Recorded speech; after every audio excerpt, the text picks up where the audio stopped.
Welcome everybody who's with us. I am Sam Voschel, our Senior Product Marketing Manager at SpendHound, and I'm going to be your MC today. I'm joined by Rafa Bologna, our Senior Product Manager. Rafa and his team built what we're going to go through today, so he's the perfect person to have on the call. Also joined by Dakota Dukas, our Director of Customer Success and the Procurement Expert team. And then we'll also have Natalie DiTomaso pop in a little bit later to talk about a new service. For those of you who are already using SpendHound, thank you so much for being here. We know that benchmarks in the platform was one of our most highly requested features. So we're really, really excited you're here. Hopefully, we already have some folks who've started to use the feature. This is meant to be a practical session, a walkthrough, what it is, how to use it, how to get the most out of it. But we also have folks on the call who aren't yet working with SpendHound, who are just exploring. Thank you for being here too. This is a perfect session to learn more about in-platform benchmarking. A few housekeeping notes. We are, of course, recording this session and we'll send it along with some other resources after the session. And then you can drop questions in the chat or in the Q&A at any point. We'll try to answer, as appropriate as we go. And then we'll have time for Q&A at the end as well. If there's anything we can't get to or any questions that are really specific to your company or your vendors, we will definitely follow up afterward. So let's get into it. So here's what we are covering today. In-platform benchmarking is the main event. That's what most of this session is. Rafa's going to show you the product live and walk you through how it works, what it covers, how to read what you're seeing. And then we'll also briefly cover our expert services, so procurement experts and managed negotiation. And then at the end, we'll show you what's coming next, including early access to AI spend visibility. All right, before Rafa shows the product, I think it's always helpful just to have a quick level set on why this matters. If you've ever pulled benchmark data from anywhere, a peer group, a survey, a market report, searching the web, even an alternate tool or a platform, you've probably run into some of these issues that you see on the slide. First, the data is stale. Pricing data in SaaS and AI changes and moves really fast, especially with AI. And most benchmark sources are built on data that's quarters or even years old by the time you see it. So if you're negotiating with this data, you're negotiating against a number that might not reflect what the market actually looks like today. Second, it's not really apples to apples. So a lot of benchmarking is built on self-reported survey data, or it lumps together companies that aren't actually comparable to you. Different size, different usage profile, different contract structure. So you're getting a number, but you can't fully trust that it's measuring against the right peer set. And then third, it's generic. So most benchmarks, as we know, tell you what companies pay for a product overall, not what they're paying for a specific SKU or tier or usage band. And we all know that if you're paying for Salesforce, for example, you're not just paying a single price. There's tons of, seats in there, add-ons, line items, upcharges within the contract. And that gap really matters. There's a lot of real pricing leverage that can happen at the SKU level rather than the top line product. And that's where you can gain real negotiation power as well. So in-platform benchmarking is built to fix all of these problems at once: current data, real cohort matching, and SKU level detail. So on the next slide, yes, one of the first questions people ask, and we'll probably get this question on the call today, is where's this data actually coming from? The answer is real transactions. So we feel really confident about rolling this out in the way that we're doing it because these aren't based on surveys, guesses, scraping the web. These aren't marketing list prices. Our benchmarks are built from thousands of actual SaaS and AI contracts that customers upload to SpendHound. So we use real negotiated prices, not public list prices or quotes. And because new contracts are being added all the time, the data continues to get stronger and continues to be fresh. And we also know that the raw data isn't enough. We're normalizing every benchmark based on things like the company size, the contract value, the SKU, the seat count, and contract terms so that you're not comparing yourself to a completely different buyer. So the goal isn't just to tell you what Salesforce, for example, costs in general. It's to tell you what companies like yours paid for the same product under similar buying conditions. So that's enough preamble. Would love to just dive in and see a demo and see it in action. Hopefully, many of you have been trying it out over the past few days, but feel free to log in, check it out as we talk through this. But I'll hand it off to Rafa. Perfect. Thank you so much, Sam. I will share my screen and start the demo then.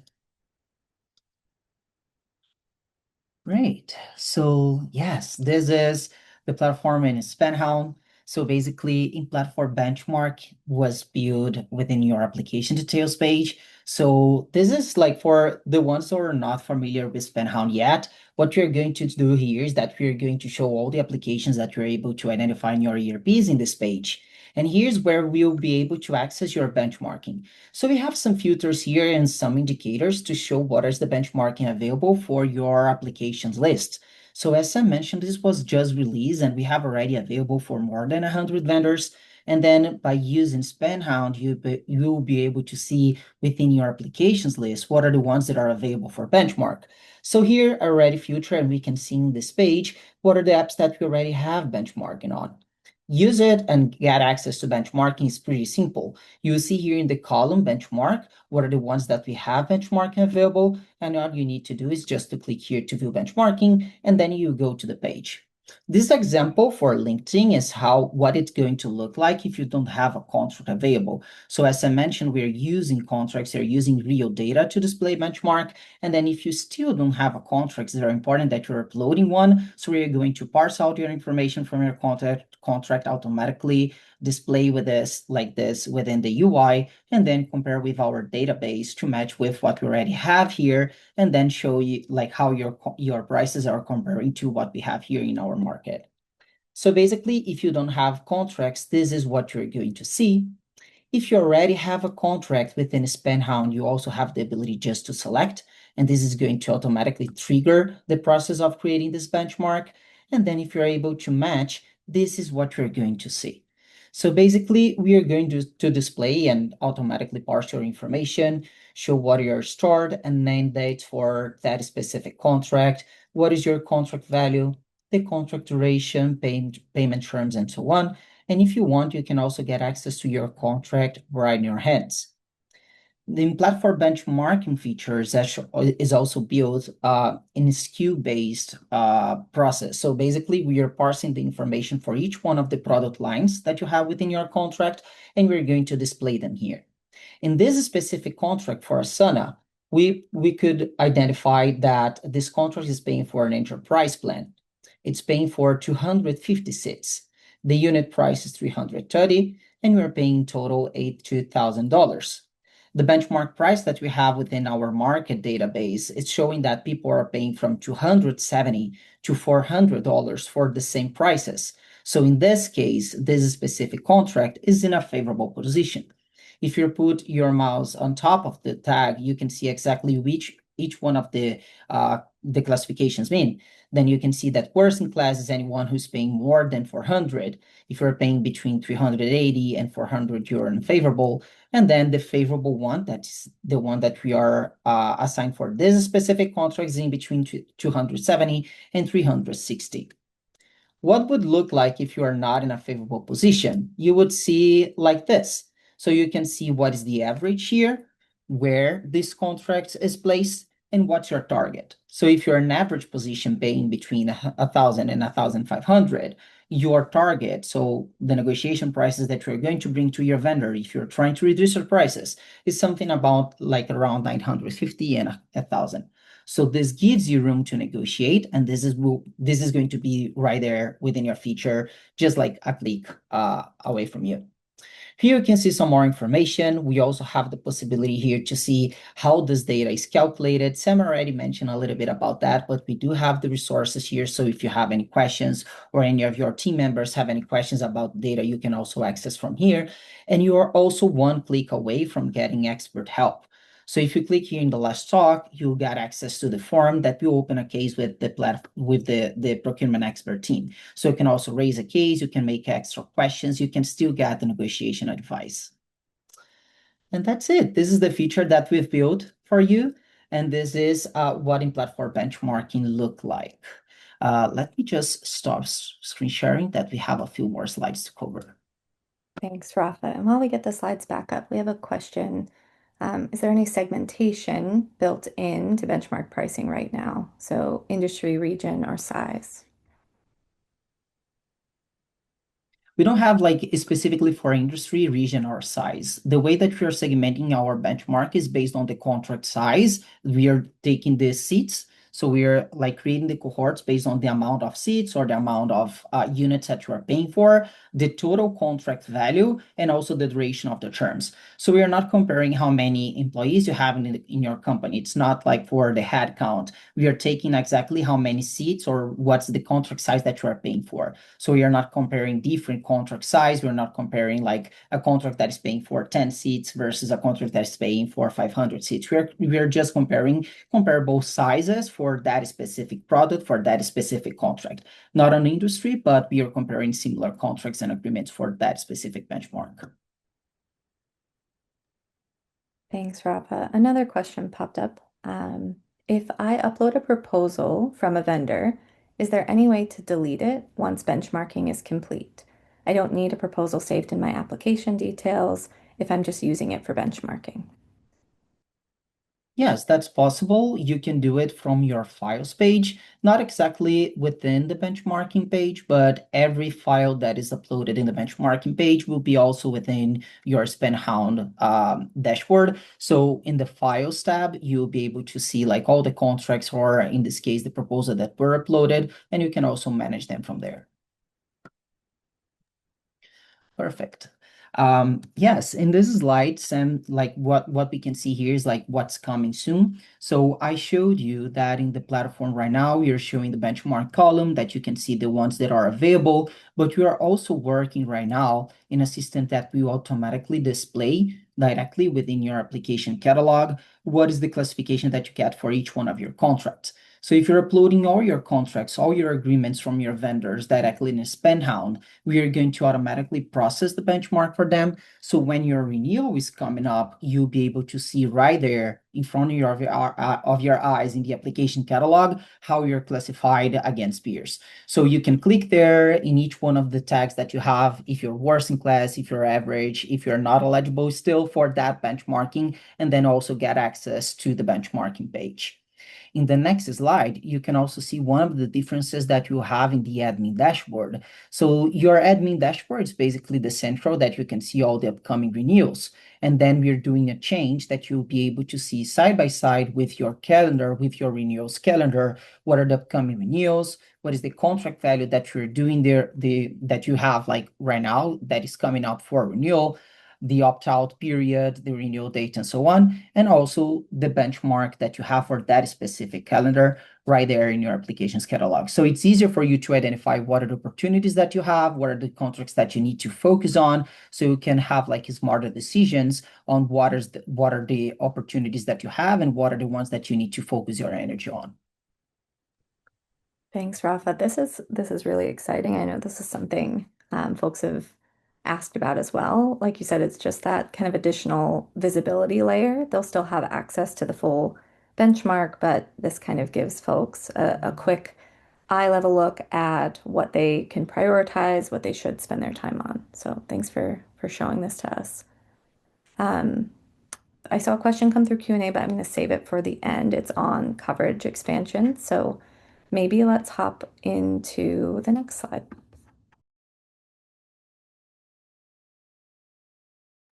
Great, thank you, Sam.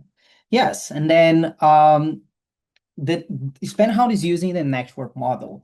So coverage will grow with SpendHound growing as well and growing with you. So the more contracts we have uploaded, more coverage we'll have. I think this also answers the question that we just got. So we are planning to expand the data. We are planning to expand how many vendors we have available right now to benchmark. And this depends on how much we can grow our database. So with more contracts and more vendor coverage, we can get sharper and more as well for everyone within the SpendHound system. So if you don't have a benchmark automatically covered yet, you can still get some negotiation advice. So the benchmark, it doesn't mean like the fact that we don't have the benchmark within the feature doesn't mean that we cannot provide benchmarking for you. You can still talk to the procurement experts team, and we might be able to help with that. And also we have the managed negotiation service that we're going to talk a little bit more about that today, that will be able to provide some more benchmarking analysis and negotiation support for most vendors. We have this available right now for 100 vendors, but SpendHound coverage is much higher than this. As we expand this coverage, we'll have more than that in the platform. But right now, our procurement experts team can provide much more than what we have available within the platform. Thanks, Rafa. And it's fair to say that anytime new vendors are added, folks will see that right in their catalog. They'll be flagged with that orange color if you've seen that, so you can see what's been added. All right, keep the questions coming. On the next slide, this is something we feel pretty strongly about. Rafa just touched on it as well. We know that benchmarks are incredibly valuable. That's why we've been building this feature. But we also know that, knowing what how your price compares isn't enough. That's just really the starting point. So knowing that you're paying in the 80th percentile doesn't automatically tell you whether your vendor has room to move. It doesn't tell you what concessions are realistic, when to push, how to push, and it definitely doesn't tell you what levers matter most. So that's where our in-house procurement expertise and negotiation expertise come in. So I'm going to ask Dakota to walk us through kind of the full ecosystem of services and support that we have here. Amazing. Thank you, Sam, and hi, everybody. I want to take a few minutes to show you the full picture of how SpendHound supports your vendor intelligence process, because depending on what you have coming up, different parts of these building blocks will be more relevant. You can think of each of these building blocks as different layers of support that we offer. So benchmarking is our bread and butter. We will tell you whether or not you have a good price, which will then help you prioritize where to spend your time when you're looking a quarter ahead or even half a year ahead. Vendor trends will help you understand what's happening in the market around that vendor. So many of our customers are already using vendor trends, and you could reach out to your CS manager if you'd like us to enable it for you. We're going to do a broad release to all customers this summer, but it's another way to get diligence if you're either exploring alternatives or a new purchase altogether. And then the procurement expert layer helps you dive a little bit deeper and build your strategy around sourcing or around alternative vendors. And if you decide you don't want to actually negotiate the deal yourself, or if you think there's still money left on the table, we are excited to offer the ability to actually step in and negotiate that deal for you. So I am going to pass it over to Natalie to tell us a bit more about that new offering. Great. Thank you, Dakota. And hi, everyone. I'm excited to come here to announce our newest SpendHound offering, which is our managed negotiation service. So as Dakota noted, this is our newest offering, and this really allows customers to get more hands-on direct support when it comes to negotiating their contracts. So how this typically works is our customers who are negotiating vendor contracts will lock in their scope for that particular contract. They might also do some of the negotiating themselves with a vendor. They then come to SpendHound and say, SpendHound, I've taken it as far as I can take it or have the capacity to take it. And then SpendHound will step in and do the last mile of negotiations for you as a customer. What that looks like is we do a deeper level of research to get additional insights on the vendors that we are negotiating for you and on your behalf so that we can unlock additional savings. Like most things, really everything on SpendHound, we try to make this a win-win for our customers.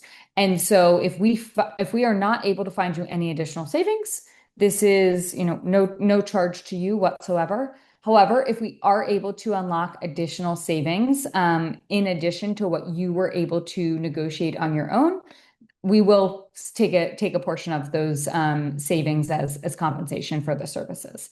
So we're very excited to roll this out and would love to try it out with some additional customers, particularly those that are strapped on time and would like some more full service negotiation services from the SpendHound team. Thank you, Natalie. Couple of questions, Natalie. I don't know if you want to answer Sarah in the chat. Um, Sure. Yeah, of Sarah, course, yeah. Sarah. Yeah, of course, Sarah. Great question. The percentage that we take really does depend on at what level and what point in the negotiation we get involved. So if we're getting involved earlier in the negotiation, say you've locked scope, you haven't done a lot of the back and forth with the customer, and you're asking us to get involved early, then the portion of savings that we would take there would be a smaller amount.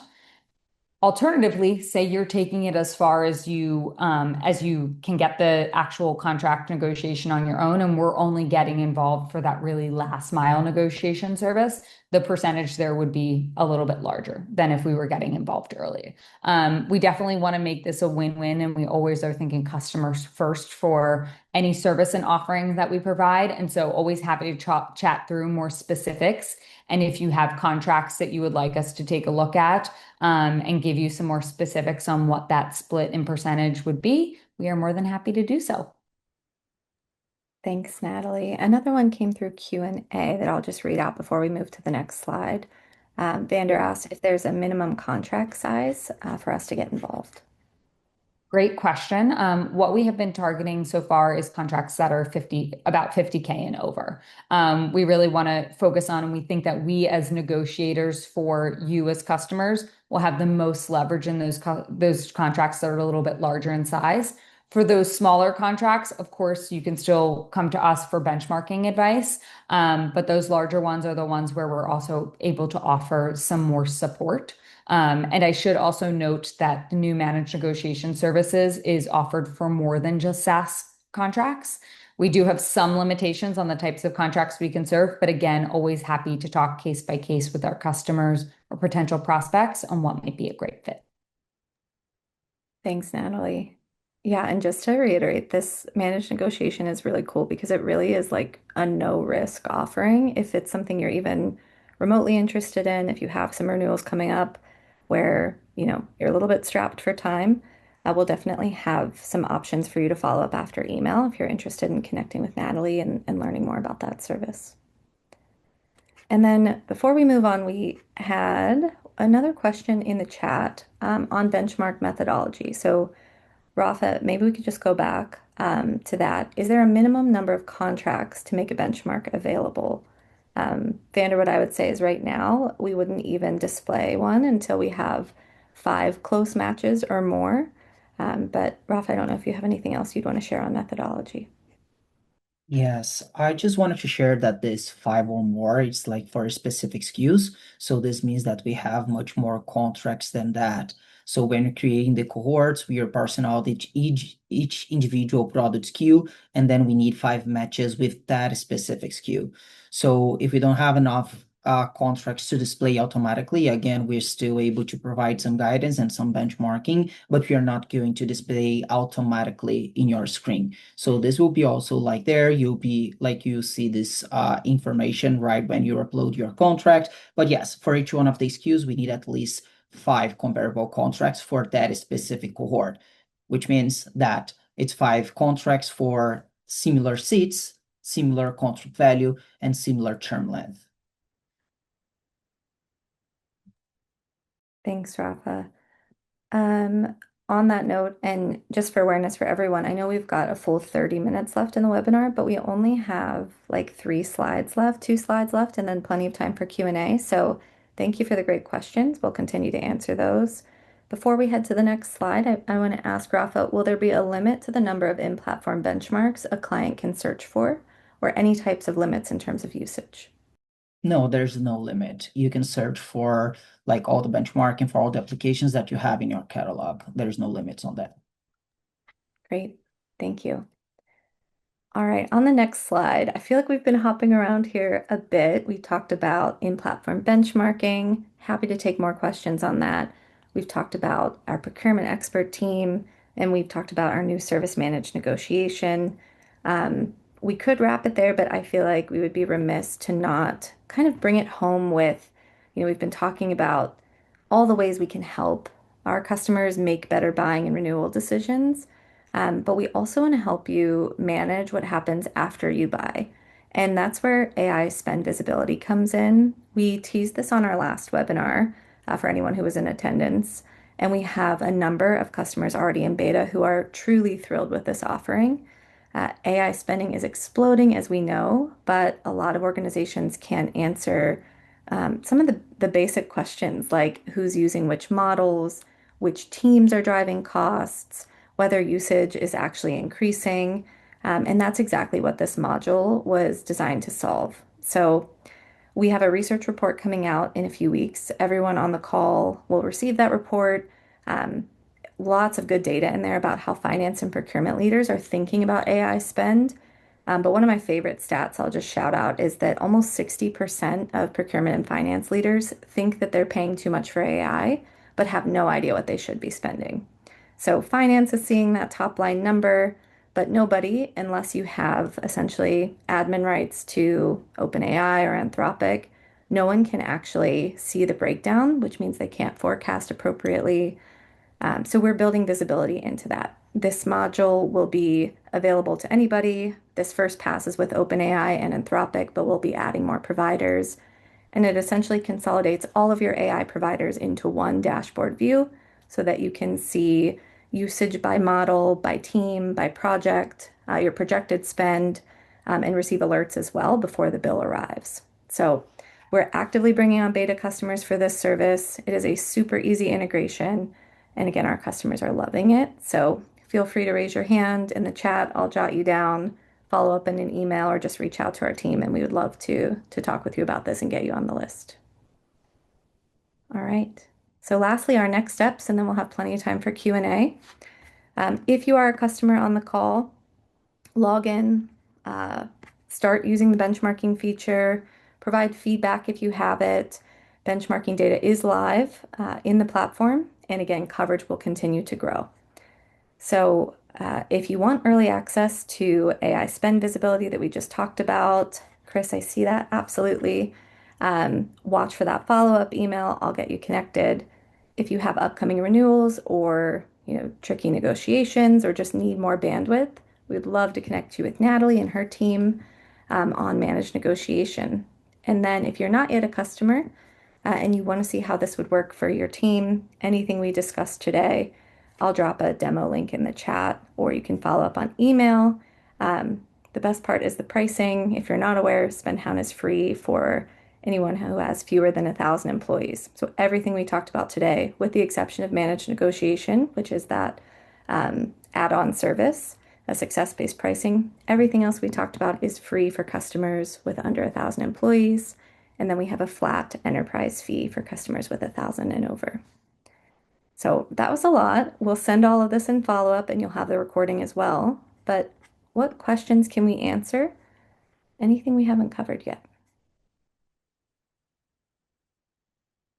All right. One question that came in, Rafa, if vendor pricing shifts, how often does the benchmark data update?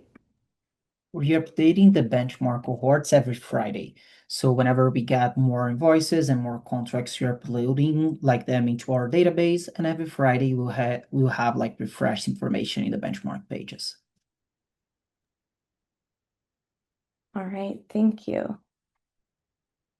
Do you have any inputs on what we should push vendors to include in quotes to improve benchmarks? Do you have any inputs on what we should push vendors to include in quotes to improve the benchmarks? That's a good question. Dakota, I'm not sure. Yeah, I don't know if you want me to kick off and then I can pass it to you for any additions on your side. The main thing we look for is SKU level details. So long as you break out by SKU, the specific cost and the number of seats, if applicable, that is going to be all we need to give you a quote. The quotes that we have more difficulty with are just the lump sum quotes without the breakout by the SKU level, because we like to provide you with a specific benchmark for every single product SKU you're looking at. But aside from that, we can be very flexible. Thank you. I think Vander put a question in the Q&A, and if I understand correctly, people type custom fields. We do have custom fields in the catalog already. I might need to understand specifically what you're hoping to do.